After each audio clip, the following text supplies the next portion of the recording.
Welcome to Inside the Islanders. I'm George Matthews, and with me, Kevin Elliott. Of course, he's the athletic trainer for the Charlottetown Islanders, and most recently winning a gold medal with Canada's national junior team on January the 5th, 2018 in Buffalo.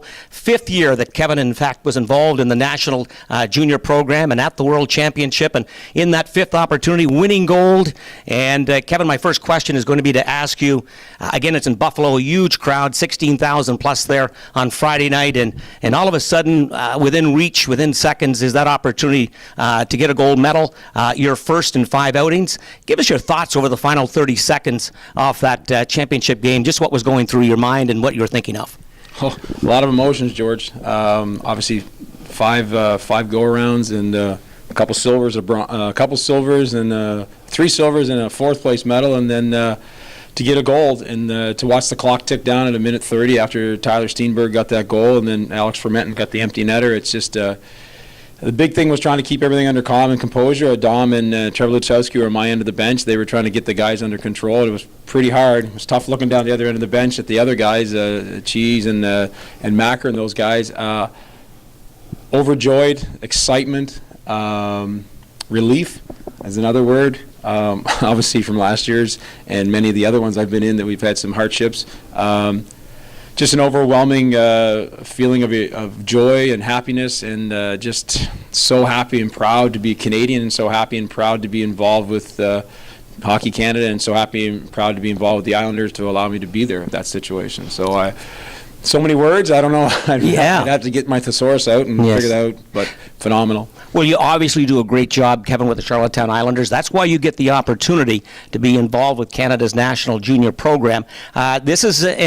It's not an easy opportunity that comes each and every year. In fact, you have to apply for this particular position. There's all kinds of I'm thinking there's 60 CHL teams. There's 60 guys in the CHL who are athletic trainers who would love to be in that same position. For you to be there as many times as you have, that speaks volumes of the quality of work that you do. But it's not an easy job, in fact, to apply for. You have to work hard, and in fact, you have to apply for that position every year. Absolutely do. We'll get the applications are probably coming here at the end of January, and we'll put our names in again. I guarantee that the group of 5 guys that were there this year will probably try it again.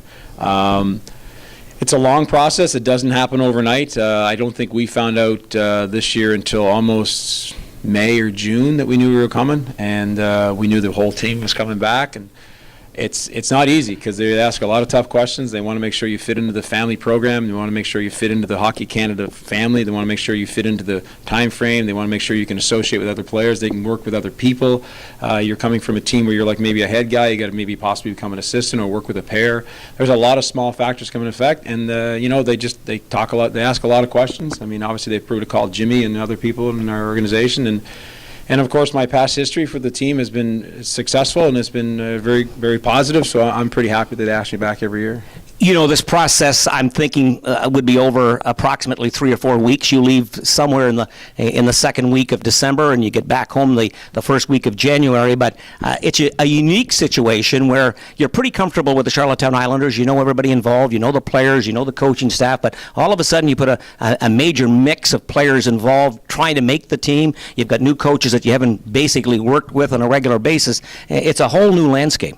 Yeah, it is. And something, that's why we have our summer development camp. Last year we had it in Plymouth, Michigan, and we got to meet everybody. There was 3 or 4 guys in the team I didn't even know, and there was obviously the 7 or 8 guys that returned from last year that were in camp. It was one of those camps, and then you start to learn people. You learn a little bit about individuals, and then, of course, the commonality from last year to this year was awesome. And then you bring a group of players in, you try to feed on them, and we try to figure out who they are, talk to other therapists, talk to other equipment managers, and get a feel for the players, and then we bring that all back to everyone, and then we share it, and then we try to watch things, and we try to put them all together. We had an unbelievable coaching staff that made the team come together, our managing group led by Joel Bouchard and Sean Bullock and Ben Roy, and then we had our sports psychologist there, Ryan Hamilton from UNB, works with the Tampa Bay Lightning, I do believe, not too sure, but and then we had our strength conditioning sports science coach, Adam Douglas. Everyone came together. There was always a little bit of information, and then it helped us gel together. And it was a group effort. By no means individual. It was a group effort. When you look at this tourney, it's not a tournament for, as I said to you just moments ago here, it's not a tournament for friends and family. It's a huge, intense 3 weeks to 4 weeks that you're involved with this tournament. But for your family here in Charlottetown, your wife, your kids, I know your parents in St. John, your mother, Nancy, they certainly have to be proud of what you've accomplished. My family was number one for me going over there. It was really nice to make that call to my mom and dad. Really special to call my wife on that day. I called her from the ice, and she was pretty excited, pretty overjoyed. I called my stepson Matt. I talked to my lunatic brother. It was awesome. It was a great experience. I wish they were there. There's a lot of history there with my family and my wife and everyone else like that. And it's just, I'll take the phone call over the live permission, but it was pretty awesome. Pretty rewarding, I would think. Yeah, absolutely. Pretty rewarding, and obviously I get a little emotional when that happens. Yes, but and people don't understand the amount of time that a person like yourself and players and coaches put in. They get away from family, and again, I say it's not an event for friends and family because the focus is on winning, and it's a short opportunity, and that's what the job is. That's exactly right. I mean, the 5 gentlemen that we work with there, the Fab Five, the equipment manager, and the medical, and the sports performance. We were all there by ourselves. We hung out together every day. We did our own thing together. We ate, drank, did everything we had to do together, and it was a family. And it's really tough when you leave to come back to your hometown. But I mean, I'm very happy we all got a goal together. We shared it together, and then we're back here in Charlottetown. So yeah, and when you take a look at where you're at in your career now, Kevin, again, you're doing an outstanding job for the Charlottetown Islanders, being involved in the World Championship with NHL players like Crosby. You've been in the NHL before with the Florida Panthers. Now a number of national, or in fact World Junior Championships as well. You're almost to the point now in your career where you become almost a bit of a mentor for guys and at what they do, for what you do as far as an athletic trainer is concerned. It must be rewarding for you at this particular point to get inquiries and calls about people who might be interested in this type of position with a sports team, whether it's a hockey team or a baseball club. But you're at this point now in your career where, in fact, you can give some advice. Yeah, I've had the honor and pleasure working with Hockey Canada the past 5 years with the new under 17 program out there as a mentor for the athletic therapy and athletic training side of things. And my compadre in crime last night, Brian St. Louis from the Baie-Comeau de Drakkar, he does the equipment side of things. And it's fun to develop the young therapists of the world coming in. Not that we know more than them, but we know exactly what Hockey Canada requires and needs and deserves, and how things are ran, and it's a pleasure watching these young gentlemen and females move up the ranks and do their thing. And it's just there's 3 or 4 therapists in our league that are bang on this year, and some OHL and WHL people, and it's really fun to watch them grow. An unbelievable opportunity that you capitalize on, and a memory again that will go on forever. January the 5th, 2018, national team world champions, something that you'll recall on for the rest of your career and life as you move forward here. But about the Charlottetown Islanders.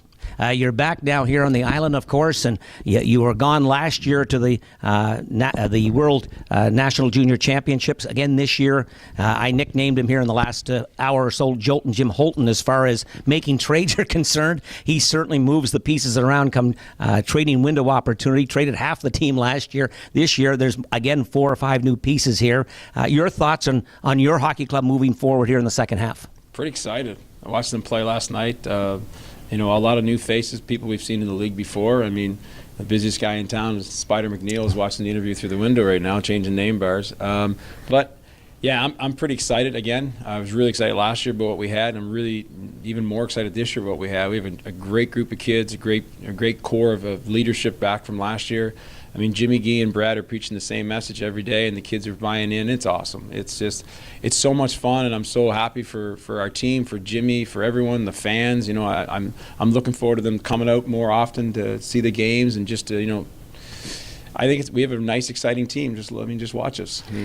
I don't know, and I said to Jim, I don't know if there's a bigger surprise, Kevin, and you can either agree or disagree. in the entire Quebec Major Junior Hockey League than the Charlottetown Islanders. Many people, a lot of hockey experts in province, out of province, were in fact counting this club out as a 17th or 18th place finisher. And all the years that you've been involved with hockey teams here on PEI, this one here, pretty tough to play with any bigger heart than this team. Absolutely. And the depth of our team, all four lines, they roll. And you can see that from Jimmy and Guy and Brad, what they're doing, and Paul.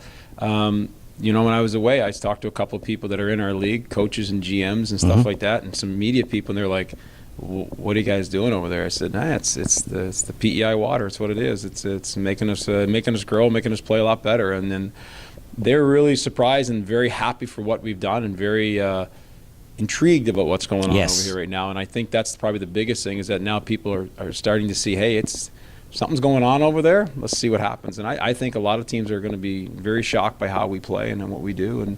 And we're just a well-coached team, and I like it. That's gold medal winner Kevin Elliott of the Charlottetown Islanders. For Inside the Islanders, I'm George Matthews.